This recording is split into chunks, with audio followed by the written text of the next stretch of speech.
მოგესალმებით ზურფასტელი მაყურებლებო და რადიო მსმენელებო სტუდია ნომერი 8-დან ბატონი ოთარ ჭიტანავა და მე ირმა ცხორაგავა. მოგესალმებით ყველას. ბატონოთა, მინდა ძალიან მნიშვნელოვანი საკითხი დავიწყო, რადგან ეს საკითხი ძალიან დიდი ხანია ჩვენს ქვეყანაში პრობლემა დგას, ვერადავერ მოგვარდა, მინდა დავიწყო თემა გარე მოვაჭრეებით. მოკლედ, სულ რამოდენიმე დღის წინ ჩვენს ტელემაყურებლებს შევახსენებ, შეგიძლიათ დაგვიკავშირდეთ ამონათებულ ნომერზე 557 88 55 88. მიიღოთ მონაწილეობა, გამოთქვა თქვენი აზრი, ან და უბრალოდ დაგვიშვათ შეკითხვები, ან გამოთქვათ მხოლოდ და მხოლოდ თქვენი აზრი. მოკლედ, რამოდენიმე დღის წინ სადგურის მიმდებარე ტერიტორიიდან გარე მოვაჭრეები აყარეს. ეხლა რას ნიშნავს ეს გარე მოვაჭრეები აყარეს?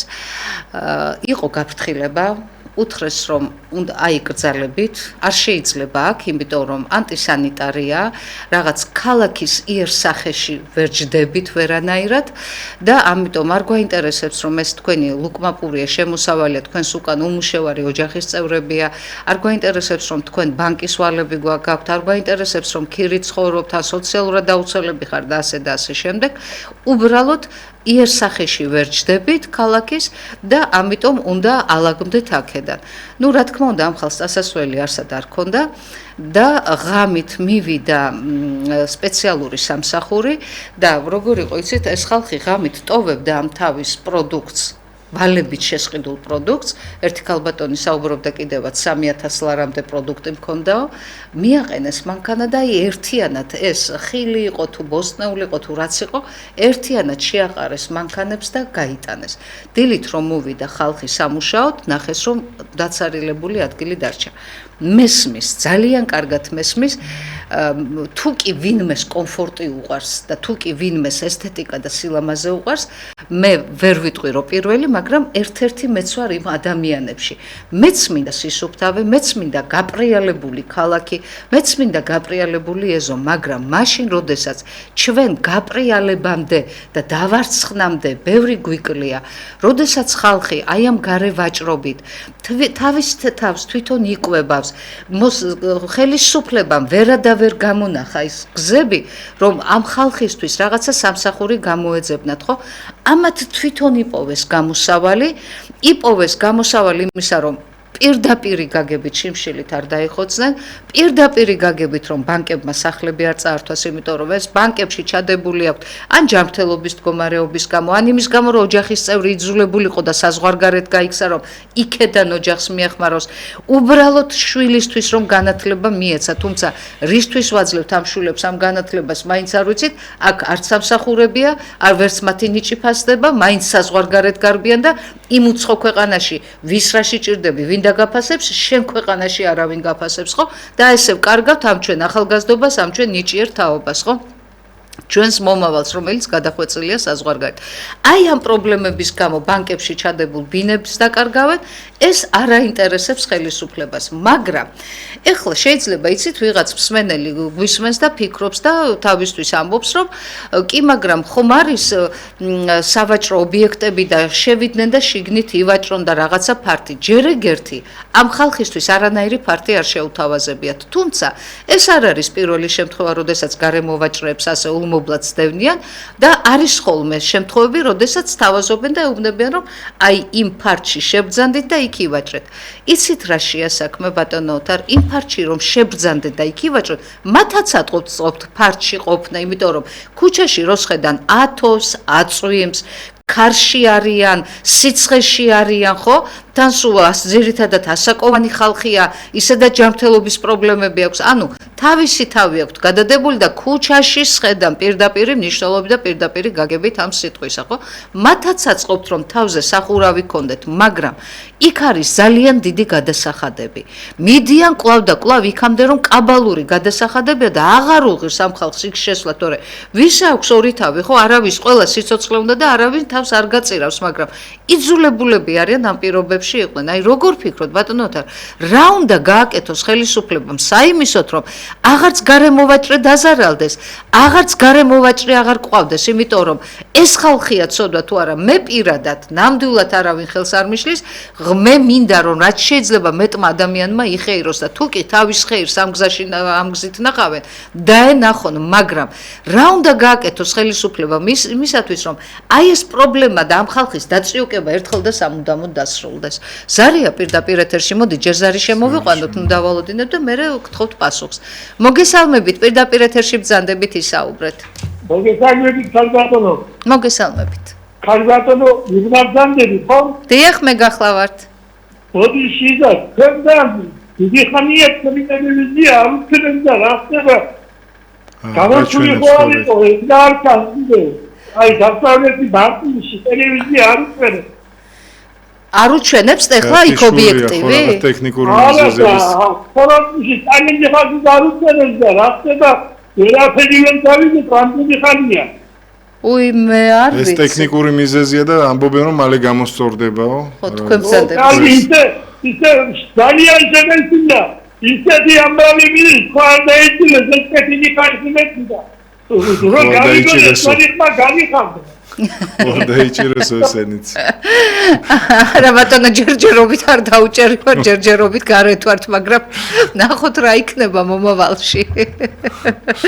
მადლობა ზარისთვის, მადლობა. ბატონო თარ გისმენთ, აბა რას გეტყვით ამ გარემოვაჭრებთან დაკავშირებით? და რადიო მსმენელებს ეს ახალი პრობლემა არ არის ნამდვილად ამ პრობლემის სათავეები ჯერ კიდევ მოდის სააკაშვილის მმართველობის პერიოდიდან ჩვენ გვახსოვს როგორ ყრიდნენ ბაზრობებიდან მაგალითად ზუგდიდში, ქუთაისში, თბილისში და ეს პროცესი სამწუხაროდ გრძელდება დღემდე. ცუდია რომ დედაქალაქში ვერ გამოინახა საშუალება ამ ხალხისთვის რომ რაღაც ცალკე ბაზრობა გაკეთდეს და ჩვენ საუბრობთ პრაქტიკულად ყოველთვის განსაკუთრებით წინასაარჩევნოდ რომ თბილისის დედაქალაქს ჭირდება ორი ბაზრობა როგორც მინიმუმ ქალაქის შესასვლელში და ქალაქის გამოსასვლელში, რათა აქ ჩამოსული ადამიანები, რომლებიც მუშაობენ სოფელში, მათ მიეცეთ იმის საშუალება, რომ ავტობუსი რითაც ჩამოიტანენ, დიდი სატვირთო მანქანა იყოს უფასო და ის გადასახადები იყოს ბევრად უფრო მცირე, ვიდრე არის დღეს და მათთვის შეიქმნას პირობები, როგორც ზარია და როგორ ხო, უნდა შემოვიყვანოთ. შემოუშვით და მე გავაგზავნე. გისმენთ ბატონო. მოგესალმებით. მოგესალმებით. გესმით ჩემსაუბრს. დიახ, პირდაპირ ეთერში ბრძანდებით. იცით რა, ეხლა მაყურებელმა რო დაეკა თქვენთან, იგივე პრობლემა არის კახეთში. კახეთში ხაზგასმით თელავის რაიონში. არაჩვენებს ეს თქვენი პროგრამა და რა ხდება? მტრები ხალხ ძალიან უამრავი ეთყობა. მტრები ყავს ნამდვილად. გავარკვევთ აუცილებლად. გავარკვევთ ბატონო, მე ნამდვილად არ ვარ საქმის კურსში და ეს კარგი იქნება. თუ თქვათ თვითონ ტელევიზიას დაუკავშირდებით და თვითონ ტექნიკურ ჯგუფს, აი მანამ ჩვენთან შემოხვალთ ზარით.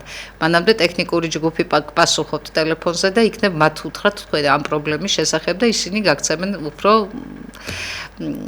არგუმენტირებულ პასუხს. რაც შეეხება ამ ბაზრებს, ის მართლაც მნიშვნელოვანი და აუცილებელი იქნებოდა ჩვენი ქვეყნის დედაქალაქისთვის, იმიტომ რომ ეს დამატებით სტიმულს და მოტივაციას აძლევს ადგილობრივ მწარმოებლებს იმისთვის, რომ თავიანთი მოყვანილი პროდუქცია გაუწიოს კონკურენცია ბოლოს და ბოლოს იმ დემპინგურ ფასებში გაყიდულ თურქეთიდან შემოტანილ და ირანიდან და კიდე მეზობელი სხვა ქვეყნებიდან შემოტანილ პროდუქციას. რატომღაც მათ ენიჭებათ უპირატესობა და ეს ხალხი ყოველთვის იჩაგრება და მათთვის ეს პირობებია შესაქმნელი და ამაში არაფერი სათაკილო და სამარცხვინო არ არის, რომ ბაზარი გაიხსნას. ასეთი ბაზრები ჩვენ ნანახი გვაქვს მადრიდშიც, ბარსელონაშიც, პარიზშიც, ვენაშიც, ყველგან არის მოწყობილი ეს ბაზრები, ხო? ცოტა დაბალი გადასახადით, რომ ხალხმა შეძლოს ამის გადახდა.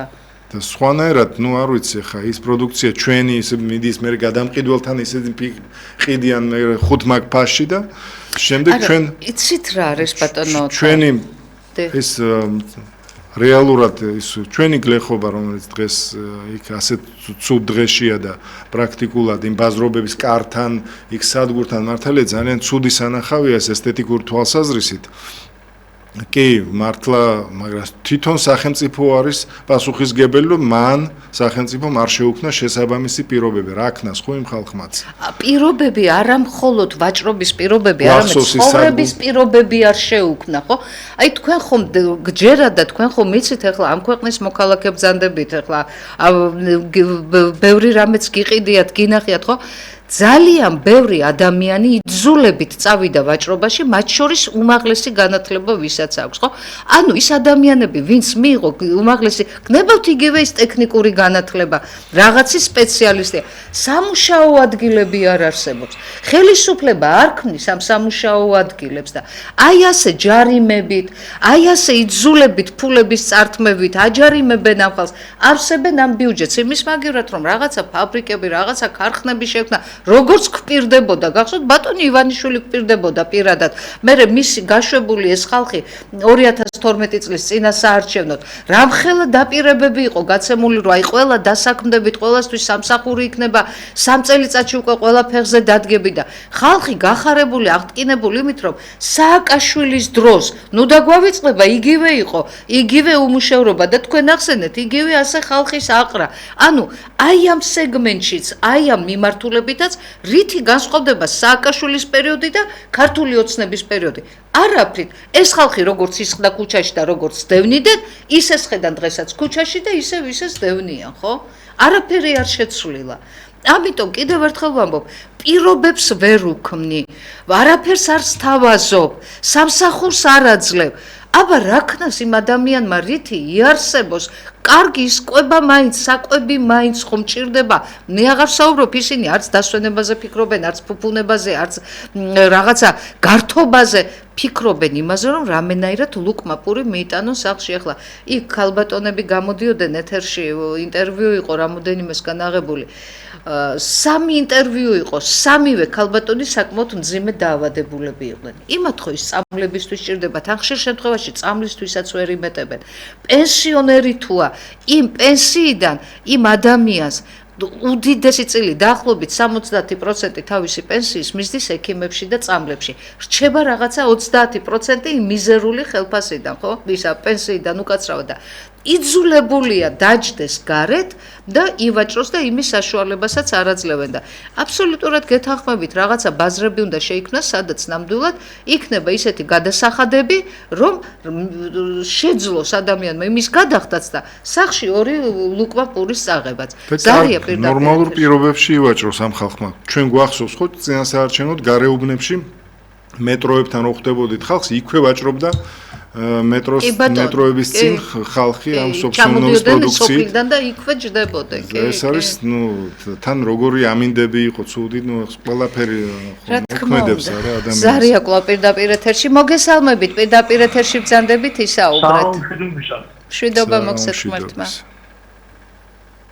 გამოშვება 100% საუბრობ, ანუ საერთოდ ამ ფილოსოფიად თვითმყოფილად ნევანდელი ხელისუფლებისა.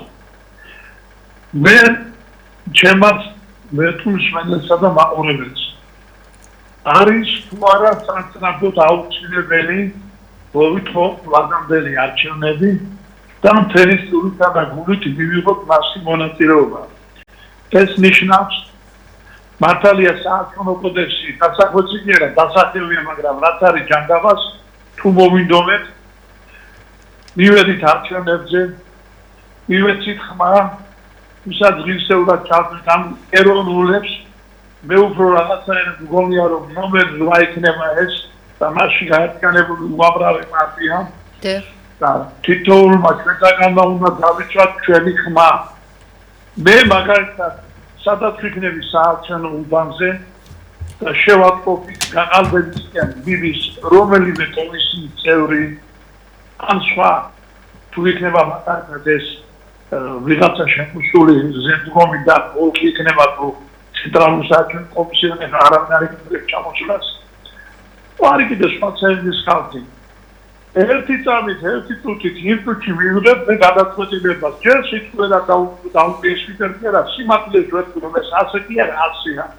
და უამრავი მაგალითების მოყვანა შეიძლება გაყალბების უამრავი წინაარჩევნები იყო რაღაც სასწაული არჩევნების გაყოლაფერი აი ჩემო კარგო ხალხო, ეს არის ყველაზე საუკეთესო გზა ამ ხელისუფლებიდან ბოლშოვიკ თავიდან რომ ბოლშოვიკ ეს ხელისუფლება მოვიყვანოთ ეროვნული ხელისუფლება.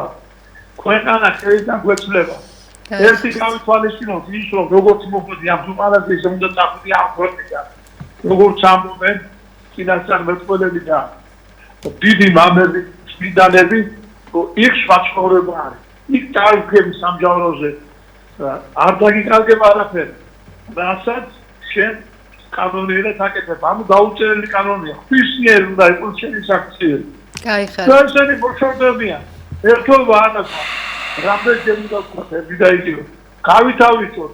მიხვედი არჩევნებზე მოხდეს ფული და ახიეთავზე ის ფული. მართალია პრინციპულობა. უცხარი კატეგორიული უარი. ჯერ ქვეყანა უნდა დადგეს ტექსტზე და მე ეცნია გამომდინარე მოსახლეობასაც ეშველება რაღაც. რამდენჯერ უნდა ვილაპარაკოთ ერთი და იგივე. ამბიცია, რა გავიმეოროთ ახლა ის ცხოვრებული სიტყვას კაცო ეროვნული გამოთაყვანება ფიქრს ალბათო რა დაიჩოლა აღარ ვიცერები მაგალითად სახის დიდებული პატრიოტიკო დასამეფები ასეთი სიტუაცია გასაგებია გულთან არ მიგვაქვს ხო გასაგებიანდები კადმოგიგდებენ ორკანს და დაღლებით კუჩუკი ჩინებო თუ ჩვენს ადამიანობას ვიქს გინდა იცოდა მართალია მადლობა ზარისთვის ბატონო თარ ნამდვილად ახლა არ შემიძლია მეც 2-20 სიტყვა არ თქვა ბატონის ზართან დაკავშირებით პრინციპულობა გვაკლია აი ჩვენი ქართველი ამომრჩეველი ქართველი ხალხი მეტ პრინციპულობას რომ იჩენდეთ უფრო მეტ ვაჟკაცობას რომ იჩენდეთ უფრო მეტ რაღაცა გამბედაობას რომ იჩენდეთ დარწმუნებული ვარ დღეს ჩვენ სხვანაირად ვიქნებოდით და რაც ყველაზე მთავარია იცით აი ქრონოლოგიას რომ დავაკვირდეთ, გნებავთ სააკაშვილის დროს, ახლა მე უფრო იქეთ აღარ წავალ, უახლეს ისტორიაში მინდა გავიხსენო ახლა სააკაშვილიც, მინდა გავიხსენო ეს ქართული ოცნებაც, არც სააკაშვილი არ იყო თავიდან ასეთი ტირანი. ის დროთა განმავლობაში დაიხვეწა და უფრო მეტი სიბინძურე, უფრო მეტი დანაშაული ჩაიდინა. იგივე მოუვიდა ქართულ ოცნებას, ახლა მოდით გავიხსენოთ ჩვენ სხვა პრემიერების პერიოდი გავიხსენოთ თავიდან ქართული ოცნება რომ მოვიდა ჩვენ ასეთ სიტუაციაში არ ყოფილვართ რაც უფრო დრო გადის რაც უფრო მეტი დრო გადის უფრო და უფრო ფესვებს რაც იდგავს არ ვიცი მე ეს ქართველი კაცის ბუნება როგორ დავარქვა ამას რაც უფრო მეტად ფესვებს იდგავს ხელისუფლება უფრო და უფრო მეტი დესპოტი და უფრო მეტი ტირანი ხდება რაღაცა საერთოდ წყდება კავშირი ხელისუფლებასა და ადამიანებს და ხალხს შორის და ამიტომ ნამდვილად აი როგორ ფიქრობთ როგორ შეიძლება ჩვენ ვაიძულოთ ეს ხელისუფლება რომ ნამდვილად ვადამდელი არჩევნები დავანიშნოთ ხალხს შესწევს ამის ძალა თუ გარეძალების დახმარება დაგჭირდება ზარია კი ბატონო შემოვიყვანოთ ზარი და მე ვისაუბროთ მოგესალმებით პირდაპირ ეთერში ბრძანდებით ისაუბრეთ გამარჯობათ ეხლა ისეთი თემები არის რომ მე მაგალითად არანაირი მართლა გამოსავალი არა მაქვს უბრალოდ მე შემოგთავაზებ გინდა დამცინეთ გინდა გაიგინეთ არ აქვს მნიშვნელობა გინდა გამაკრიტიკეთ იმიტომ რომ ჩვენ დიალოგი არა გვაქვს და სამწუხაროდ და ვერანაირად დიალოგში ვერ შემოვალ დრო არ ამისი არ არის უბრალოდ მინდა თქვა რომ აი ფიქრობია როგორ შეიძლება ამ მდგომარეობის და არჩევნების თვალსაზრისით დაყალბების თავიდან აცილება როგორ შეიძლება საერთოდ არ ვიცი მაგრამ ალბათ ფიქრობ რომ ყველა საარჩევნო უბანში ყველა პარტიას უნდა ყავდეს არა მარტო წარმომადგენელი თვითონ შიგნით როდესაც ხდება ეს დაცლები არამედ გარეთაც იყოს რაღაცა ჯგუფები ერთად რომ ხელშეკრულებები რომ იყოს ეს პოზიციაზე მდგომი ადამიანები თუნდაც პარტიის წევრები არ იყვნენ უბრალოდ რომ რაღაცნაირად დავაკონტროლოთ როგორ მიდის და რანაირად მიდის ეს სიტუაცია რომ იცოდნენ ერთმანეთს ეს ერთი მეორე მე უკვე ნათქვამი მაქვს სხვა ეთერში თუ თქვენთან არ მახსოვს უბრალოდ რომ იქნება გაწევრიადეს ეს თქვენი მომხრეები აი სიტყვაზე თქვენით იმიტომ რომ ჩემთანს უკვე აღარ ვლაპარაკობ აი თქვენით რომ არის მომხრეები რომ ერთი დღით მაინც გაწევრიადნენ თქვენს პარტიაში რომ მე უკვე არჩევნების დროს ახლა პარტიის მონეცა წევრი სხვა პარტიის ხოხმას არ მისცემ ანუ ეს რო იყოს რაღაცნაირად ეს აკინძური სიტუაცია, რომ აი თქვენი მომხრეები გახსნენ პარტიის წევრები, რაღაცა მოკლე დროისთვის, რომ თქვენ წაუყენოთ საბუთირო, უკაცრავად, მაგრამ აი ეს ხალხი რო არის იქ 1000 კაცი, ხო, ჩემი წევრი და თქვენ ნოლს მისცემთ. რანაირად მისცემთ, კაცო, ჩემი პარტიის წევრია და ის პას მისცემთ, და თან არ მომცემთ, და ანუ აი ეს რაღაცაზე დაფიქრდით რა, იქნება მარტა გავიდეს ეს სიტუაცია და იქნებ ჩვენმა ხალხმაც რაღაცას მიიღოს ესეთი რაღაცები, ცოტა ტვინი ხომ უნდა გავანციროთ ბოლოს და ბოლოს, მაგრამ რაღაცა ხომ უნდა გამოგვივიდეს. კიდე მესამე ვარიანტი, ამაზე შეკითხვით გაიგნოთ და გაიცინოთ და დამცინოთ, მაგრამ მე ვიტყვი რომ მე მოვიწყო მაგალითად რომ ყველა არჩევნების უბანზე იყოს ერთი წარმომადგენელი ეკლესიის. და მე მაინტერესებს მაშინ ახლა რომ ძალიან იკლავს ყობახიძე თავს და დარბის აქეთ ეკლესიის და მეორეში ნახავთ ეკლესიის ისა მოძღვარი იქნება თუ მღვდელი თუ ვინც იქნება იყოს წარმომადგენელი ეკლესიიდან რომ გააკონტროლოს ესეთი როგორ იქია ისინი ამ ხმებს მეტი გამოსავალი ჯერჯერობით არ მომდის თუმცა მაქვს კიდე ვარიანტები მაგრამ ეს უნდა დაგიჯდეთ ჩვენ უნდა ვიკამათოთ უნდა ერთმანეთს ჯახი მოვუწყოთ მაგრამ გამოვადინოთ რაღაცა ერთის ნორმალური ჩვენი საზოგადოებისთვის და ამისთვის უნდა ვიშრომოთ და ახლა მე დაგირეკავ სხვა დაგირეკავ და ასე ეს ყველაფერი იქნება ცალკეული ზარი რომელიც შედეგს არ გამოიგებს და ჩვენ ვიქნებით ესე და გამოგვეცალა შევიდა ეს ჩვენი ქვეყანა და მე რაც ვიზამ გასაგებია აკე თქვენ თვითონ განსაკუთრებით მადლობა ქალბატონო ძალიან ჭკვიანური თქვით რაც თქვით აქ არც გასაცინია რამე არც რაღაცა საკამათო და არც დასაცინია მით უმეტეს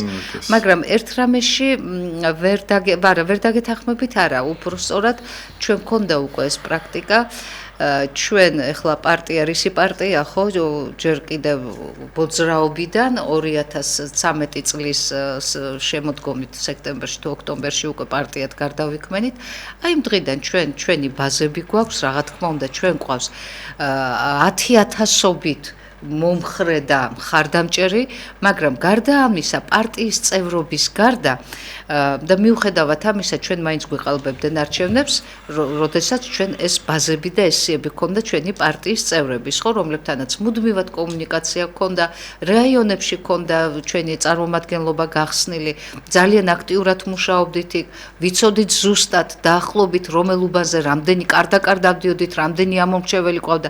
ეს ყველაფერი ჩვენ ვიცოდით და ამაზე ჩვენ საუბრობდით, გამოკითხვები გქონდა, მაგრამ ყველაზე მთავარი აი ეს რომ საუბრობთ ფაქტურად რეფერენდუმი რომ ჩავატარეთ ეს 1,200,000 კაცი რო იქნა გამოკითხული, მაგრამ რაღაცა ნაწილი ასე ვთქვათ დაგვიბრაკეს ის აუდიო ჩანაწერები და 900,000 მონაცემი რომ იყო, მინდა გითხრათ რომ 900,000-დან გინდა მიჯერეთ, გინდა რა უმეტესწილად, ეხლა მე ზუსტი ციფრი არ მახსოვს, მაგრამ უმეტესწილად სწორედ პატრიოტთა ალიანსის მომხრეები იყვნენ ეს ხალხი.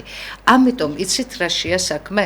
და სწორედ ეს იცოდა ქართულმა ოცნებამ, ეს იცოდა მთელმა მსოფლიომ, რომ ეს ასე იყო, ანუ გამოკითხული ხალხი პირდაპირ აუდიო ზარში გვეუბნება, რომ სახელსა და გვარს ასახელებს, თავის პირად ნომერს ასახელებს და ამბობს, რომ მე პატრიოტთა ალიანსს ვაძლევ ხმას არჩევნებში. მიუხედავად ამისა, ქართულმა ოცნებამ გვითხრა ის, რომ არა, თქვენზე წინ ნაციონალური მოძრაობა დგას. თქვენ უკან უნდა დაიხიოთ და აი ეს ნაციონალური მოძრაობა არის მთავარი ოპოზიციური ძალა. მთავარ ოპოზიციურ ძალად მოიხსენიებენ დღესაც ნაციონალურ მოძრაობასაც. მათ არ ჭირდებათ კონსერვატორები, მათ არ ჭირდებათ აი ეს ეროვნული ხალხი. ეხლა ქართულმა ოცნებამ ეს ეროვნული მანტია რომ მოიცვა და სწორედ იმ ღირებულებებზე რომ დაიწყო საუბარი, რაზედაც პატრიოტთა ალიანსი ოდითგანვე დაარსებამდე ჯერ კიდევ მოძრაობაში იყო, მანამდე რომ იცავდა და მანამდე რომ იბრძოდა ამ ღირებულებებისთვის და ეხლა ქართულმა ოცნებამ წინა საარჩევნოთ ეს მანტია რომ მოირგო, ხო? ეს იმას არ ნიშნავს, რომ ისინი რეალურად ეროვნულები არიან. მე არ ვიცი ვინ დადის ეკლესიაში, ვინ როგორი წერს პირჯვარს, ვინ რას ლოცულობს, მაგრამ მე ერთი რამ ვიცი, ქართველი ხალხისთვის ხელისუფლება ნამდვილად არ სრულავს. ასე რომ, ჩემო მშვენიერო ქალბატონო, თქვენ ძალიან ჭკვიანური რაღაც თქვით, მაგრამ ისეთი რამ თქვით, რაც უფრო უკვე გაკეთებული გვაქვს, მაგრამ ამ ხელისუფლებასთან ეს არ ჭრის. ის ამბობს, რომ ვინც მინდა არჩევნების დროს ხმებს ის დაითulis, ვინც მინდა არჩევნების დროს ის გაიმარჯვებს, რასაც მინდა იმას გავაკეთებ და ეხლა კომისიის წევრებად ბატონო ოთარ მარტო შენი წარმომადგენლები რომ გეყოლება.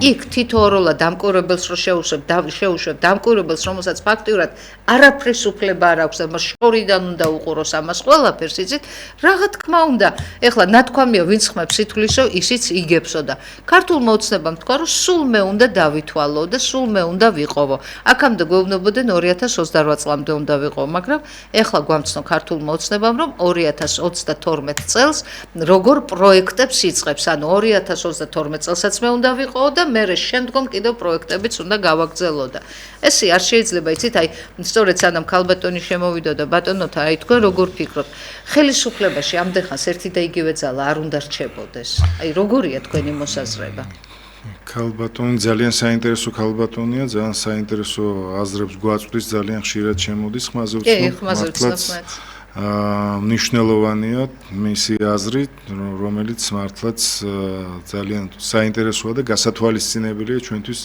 საომავლო. ზარია ისევ და რა ვქნათ როგორ მოკლედ არ გაცდია საუბარი. მოგესალმებით პირდაპირ ეთერში ბრძანდებით. ისაუბრეთ. ზარს ვერო. ისაუბრეთ. ეთერში ხართ. ისაუბრეთ.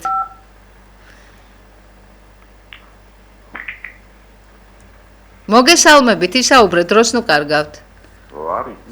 ისმის გვესმის ბატონო ისაუბრეთ ანუ რაც ეხება თემატიკას რომელიც აი ამ გარემოწმებასთან არის დაკავშირებული და არა მარტო ეს პრობლემა საერთოდ უდიდესი პრობლემა აი ეს იგი და ხალხის დასაქმების საკითხი ეს საკითხი 25 წლის წინ უნდა გადაწყვეტილიყო რომ განაწილებული იყო მთელი საქართველოს ფონება და ყველაფერი იმუშავებდა მაგრამ ეს ძალიან ამბავია და ის ეხლა რაც შეეხება იმას რომ ახალი ხელისუფლება მოვა და ის გააკეთეს რაღაცას მე რამდენად დამოვიდეს ახალი ხელისუფლება და ერთი და იგივე საკეთებს ყველა ამიტომ და გამოიმუშავოთ ან გამოიმუშავოთ ან და მონახოთ ისეთი პროექტი რომელიც შეცვლის რადიკალურად სისტემას საქართველოს ეს არის ადამიანის და აი ბუნებასთან ურთიერთობა, ანუ გარემოსთან ურთიერთობა, რომ კონდეს ადამიანს თავისი საკუთარი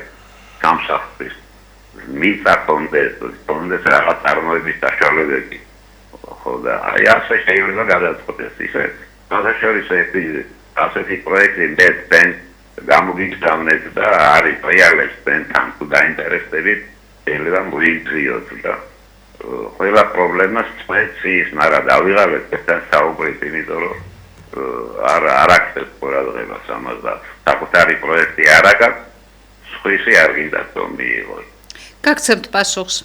რას ნიშნავს საკუთარი პროექტი არა გვაქვს ბატონო ჩემო თქვენ არ ბრძანდებით საქმის კურსში და არ ხართ ისე ჩახედული თქვენ როგორც ჩანს წინა საარჩევნო ჩვენს პროექტებს არ ეცნობით ეხლა რაც შეეხება უშუალოდ რა არის გამოსავალი რომ ახალი ხელისუფლება მოდის და იგივე საკეთებს ახალი მოდის და იგივე საკეთებს იცით რა ამორჩეველი უნდა იყოს ცოტა ყურადღებით და უნდა მოისმინოთ რომელი პარტია რას გთავაზობთ აი უშუალოდ პატრიოტ ალიანსი იცით რას გთავაზობდათ პატრიოტ ალიანსი მარტო იმას კი არ გეუბნებოდათ რომ მე სოფლის მეურნეობაში ამას გავაკეთებ, ეკონომიკაში ამას გავაკეთებ, სოციალურ საკითხებში ამას გავაკეთებ, ჯანდაცვაში, განათლებაში. ეს ცალკე სეგმენტი იყო, მაგრამ ცალკე სეგმენტი არსებობს კიდევ პატრიოტ ალიანსის მხრიდან, რომელიც ყოველთვის წინა საარჩევნოდ გთავაზობ და გეუბნება თუ როგორ უნდა დაარეგულიროთ მოსახლეობამ და ამომრჩეველმა და როგორ უნდა გააკონტროლოთ ხელისუფლება. ჩვენ ამისთვის მექანიზმს გთავაზობთ და გეუბნებით, რომ აი ჩვენ თუ ვიქნებით ხელისუფლებაში, ჩვენ გაძლევთ იმ ბერკეტებს ახლა მთელი ჩამონათვალი აქვს როგორ შეიძლება ეს გაკონტროლდეს და როგორ შეიძლება რომ ბოლოს ხელისუფლება პასუხისმგებელი აღმოჩნდეს თავისი მოსახლეობის წინაშე. ბოლოს ხელისუფლებას შიში, რიდი და პატივისცემა როგორ უნდა ჰქონდეს. აი ამ ბერკეტებს გთავაზობთ, ახლა მე ხომ წინა საარჩევნო პროგრამაზე აქ ვერ ვისაუბრებ თქვენთან, მაგრამ ჩვენ გვაქვს ეს ყველაფერი. გარდა ამისა, ჩვენ არა მხოლოდ ხელისუფლების კონტროლს გთავაზობთ თქვენ და სულ მუდმივად ყველა არჩევნების წინ, საპარლამენტო არჩევნების წინ ყოველთვის გთავაზობთ ამას. ამავდროულად ჩვენ გეუბნებით თუ როგორ მოვა გვახერხებთ ჩვენ ხელისუფლებაში მოსვლის პირობებში, რას ვიზავთ და როგორ შევარჩევთ ჩვენ კადრებს, გნებავთ იმ მინისტრთა კაბინეტის, გნებავთ მისი მოადგილეების, გნებავთ დეპარტამენტის ხელმძღვანელების და ასე შემდეგ. რა ქულებით უნდა შეფასდნენ ეს ადამიანები? ის კი არა აი ახლა ვიღაც უბიოგრაფიო, საერთოდ უცნობი, გნებავთ იგივე უცოდინარი, გამოუცდელი მე იმაში მინისტრად და მინისტრის მოადგილედ რომ წარმომიჩნდება, ხო? და რომ შემარცხოს, მე საზღვარგარეთ ახლა მე არც იმ სამინისტროზე მინდა საუბარი და მინისტრის მოადგილეზე, რომელმაც რეალურად ჩვენ ამერიკაში თავი მოგჭრა იმ ქალბატონმა თავისი საქციელით. მე არ მინდა ახლა მაინც ქალბატონია და არც იმისი გვარი ვახსენო და არც იმის სახელი, მაგრამ აი ასეთი რომ სხედან მინისტრებით და მინისტრის მოადგილებად რა ზნეობაზე და რა მორალზე მესაუბრებიან. ანუ კიდევ ერთხელ ვამბობ, იმ რანჟირებაში, რასაც ჩვენ გთავაზობთ, იქ განათლებაც, გამოცდილებაც, ადამიანობაც, მისი ბიოგრაფია იქნება ყველაფერი აი ასე ქულების მიხედვით შეფასებული და თუ კი შენ 10 ქულა არ გექნება, შენ ვერანაირად მინისტრი და მინისტრის მოადგილე ვერ იქნები. აი ამას გთავაზობთ. ეს არის ყველაზე მთავარი, ამიტომ წინა საარჩევნო ცოტა ყურადღებით გრძანდებოდეთ, ჩვენო ამორჩევლებოდა გინდათ სხვების ამორჩევლებო. მოისმინეთ ყველას დაპირებები. მარტო იმას კი ნოისმენთ, ეკონომიკას ავაყვავებ და ამას ვიზავ. არა, ხელისუფლება როგორ უნდა გაკონტროლდეს, ამას გთავაზობთ თქვენ პატრიოტთა ალიანსის. არია პირდაპირ ეთერში. მოგესალმებით ისაუბრეთ. ალო. მოგესალმებით გამარჯობათ. გამარჯობა. აი ახლა თქვენ საუბრობთ იმაზე, რომ შეიძლება და საუკეთესო წყობა იყოს სოციალისტური. და მოისროლეთ მაგი ეს ზრიადის დამსახურება და მისი მომხრეების, რომ ეს დამოუკიდებლობა და ისო.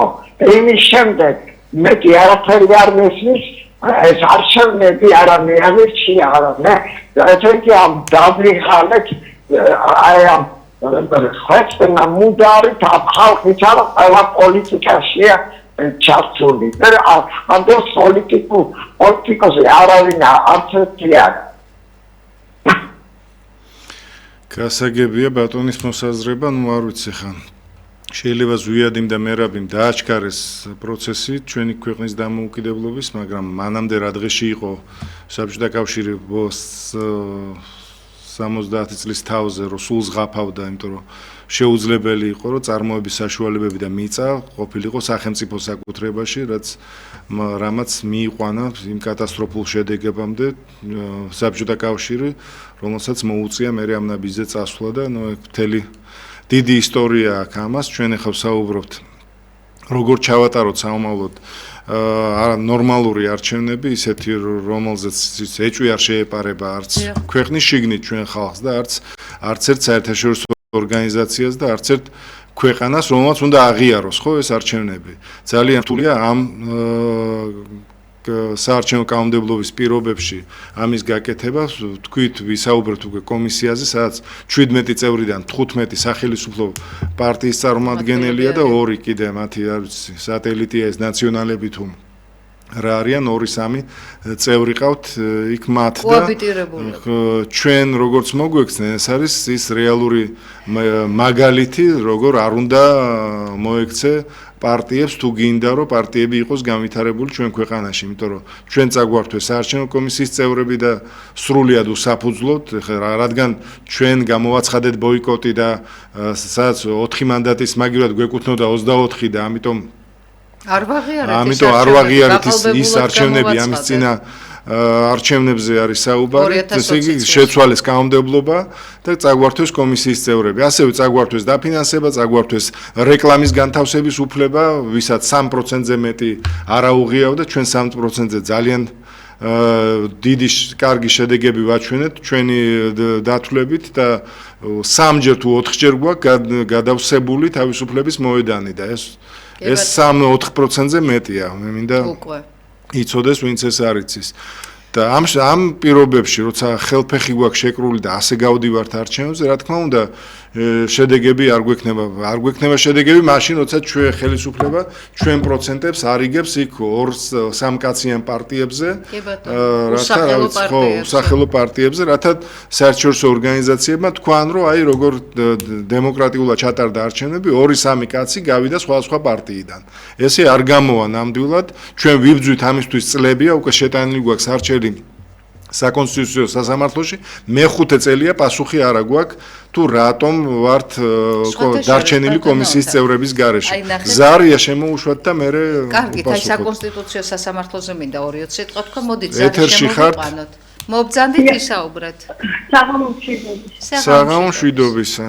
ბატონო ძალიან ვიწევთ თქვენ ხშირად ვისმენთ კიდევ თქვენზე ვთქვი ძალიან ერუდირებული განაცხადებული სახელმწიფოადრეულები მაგრამ მე გირჩევთ რომ თქვენ ცალკე იყარით ცენტრი აი გულის გეუბნებით ამას ადამიანებს ვთხოვთ რომ ცალკე იყარით ცენტრი თქვენ პარტიის არიესიდან ვერ გახვათ ვერ ესოდეს და რატომ აი ეხლა კონფეგიდრიეთ რაღაც თავყრილობა მოაწყოთ და ნახეთ ერთი რამდენი მომხრეყავს პარტიის არიას სულ რამდენი გილეკავს ალბათ 101 დაიძინოს არის ნუ სტრატეგიით არ არის ეს საჭირო არ გამოგადგება ისიც ჩვენ ადამიანები დაახლოებამდე ვართ და ანალიზის უნარის გამოჩინა და თქვენ ალბათ ისეთ რაღაცებს საუბრობთ რომ არ მინდა რომ შეგეკამათოთ რა ძალიან ჩუდით საუბრობთ საერთოდ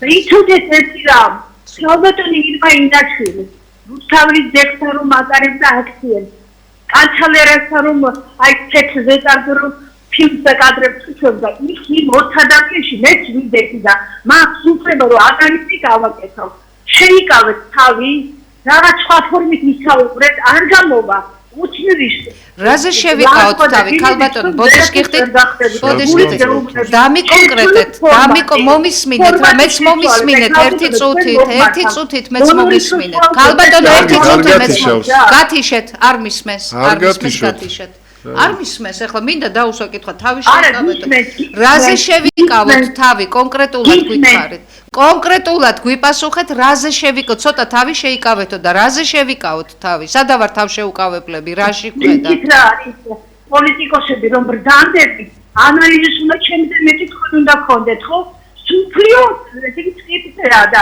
თქვენ დღეს ხართ და არ ვიცი რაღაც შურელებს და ვაყარებოთ ბოდიშით მაგრამ რა აი მე კი მგონია რომ თქვენ საუბრობთ ახლა ძალიან სულელო გასაგებია ჩვენ გვეკითხებიან როგორ ჩაატაროთ მომავალი არჩევნებიო როგორ უნდა რაღაც სისულელებზე და ჩემი გადმოსახედი და ტელემაგურებლები გვირეკავენ და გვეუბნებიან რომ თქვენი ზარი არის დაკვეთილი და სისულელებზე საუბრობთ თქვენ და რაც შეეხება ცალკე კენჭისყრას დაიწყეთ ვითომ რბილი ეკალივით და მე უკვე გამოაშკარავეთ თქვენი ბრჭყალები მესმის თქვენიც ძალიან გტკივათ ახლა სხვანაირად თავს ვერ იმართებთ აი ეს მაინტერესებს იცით გნებავთ ნაციონალური მოძრაობა გნებავთ ქართული ოცნება როგორც კი მათ მომხრეთან იწყებ კამაც მაშინვე გადადიან შეურაცხყოფაზე არგუმენტირებულად კი ვერ საუბრობენ აი სისულე აი ზოგადად ჩვენ არ ულანძღავთ და შეურაცხყოფას არ ვაყენებთ ოცნებას ისე მინდა იცოდეთ ქალბატონო ოცნება არის ჩვენი მოყვანილი ხელისუფლებაში და ჩვენნაირი ადამიანების რომლებიც 9 წლის განმავლობაში არ შევსულვართ სახლში ყველა საპროტესტო აქციის მონაწილეები ვართ იმისათვის რომ დასრულებულიყო ის მართლა მარაზმი და ის ფაშისტური რეჟიმი რასაც წარმოადგენდა მიხეილ სააკაშვილის ხელისუფლება საქართველოში ამიტომ ქართული ოცნება არის ჩვენი მოყვანილი იქ ბევრი ჩვენი მეგობარია ბევრი კაი ადამიანია და გვინდა რომ ეს ხალხი მიდიოდნენ წაიყვანონ ქართული პოლიტიკა სწორად და ამით როდის იყო მე ვლანძღავდი ან თქვენ არა კაცო უბრალოდ კრიტიკის უფლება ყველას აგვაქვს ხო ეს ხო აპრობირებული არა ერთი წუთი მეც უნდა თქვა ეს ხომ აპრობირებული მეთოდია ახლა დაქირავებულებია ესე ზარების შემოსულია ესე რაღაცა გესლიანი ენა კიდევ ერთხელ ვიმეორებ, ქალბატონო, არგუმენტირებულად უნდა ისაუბროთ ის, ვინც გეუბნებათ, რომ დარეკე ობიექტივში და ილანძღე, მას უნდა უთხრათ, რომ სულელად ნუ წარმომაჩენ ჩემი ზარით, იმიტომ რომ ჩემი გადმოსახედიდან თქვენ ახლა მართლა სულელურად ისაუბრეთ, თუმცა მე მდებთ ამაში ბრალს. სულელურად ისაუბრეთ ნამდვილად და ამიტომ ჯობია, ვინც დაგიკვეთავთ, არგუმენტებიც მოგაწოდოთ, რომ ჩვენსავით არგუმენტირებულად ისაუბროთ და თქვენ თუ ის გეწვებათ, რომ ჩვენ ქართული ოცნების რეალურ ცხოვრებაზე ვსაუბრობთ და მათ ქმედებებზე საუბრობთ და ამათ შეურაცხყოფილად იღებთ, ესე იგი ქართული ოცნება ძალიან ცუდად იქცევა და ასე რომ და რაც შეეხება იმას, რომ ცალკე იყარეთ კენჭიო და პატივს გცემთო, მინდა გითხრათ, რომ თქვენ თუ მიცნობთ ხო, მე მიცნობთ პატრიოტ ალიანსიდან. მე ვიყავი პატრიოტ ალიანსში, ვარ და ვიქნები ყოველთვის, იმიტომ რომ აქ ხედავ საღ აზრს, აქ ხედავ ჩემს თავს და აქ ხედავ ჩემს თანამოაზრეებს და აი დანარჩენ სხვა პარტიებში კიდევ რა მოგახსენო და დამოუკიდებლად ბევრმა სცადა პატრიოტ ალიანსიდან წასვლა, დამოუკიდებლად ცხოვრების აწყობა, მაგრამ ერწმუნეთ რომ თითქმის ყველა დაიძირა და ჩაიძირა. ვინც კი სცადა ეს პოლიტიკური ცხოვრება, ასე რომ ჩვენ ერთად ვართ, ჩვენი გუნდია ძლიერი და იმიტომ ვართ ჩვენ რომ დღემდე მოვედით და კიდევაც ვიქნებით და პატრიოტ ალიანსი მერწმუნეთ ძალიან მალე თავის სათქმელს იტყვის, იმიტომ რომ თქვენგან განსხვავებით ქართულოცნებას მომხრეების რიცხვი სულ უფრო და უფრო უმცირდება და ხვალდაზე არჩევნებს რომ აიძულებენ და რომ ჩაატარებენ, აი მერე დავითვალოთ ხო იცით წიწილებს შემოდგომით ითვლიანო. აი მერე დავითვალოთ ქართული ოცნების მომხრეები. ზარია პირდაპირ ეთერში მოგესალმებით ისაუბრეთ. გამარჯობათ. გამარჯობათ. გესმით ჩემო? ძალიან კარგად გვესმის, ისაუბრეთ. გესმით. ეხლა არჩამთვალოთ ამ ვინმე მარჩამთვალოს ეხლა ნაციზმში და იმაში და რაღაცაში. აი თქვენ როგორი გეგმა გაქვთ მაგალითად რომ ეს შეკითხვას დავსვა რა ძალიან უმცირესობაში რომ ვარ და გვიჭეს ქართველ მართლმადიდებელ ხალხს. მაგის დემოგრაფიის რამე პროგრამა თუ გაგაჩერეთ. სხვა არ გიწყინოს, იმიტომ რომ ჩვენ ვართ ძალიან გასაჭირში.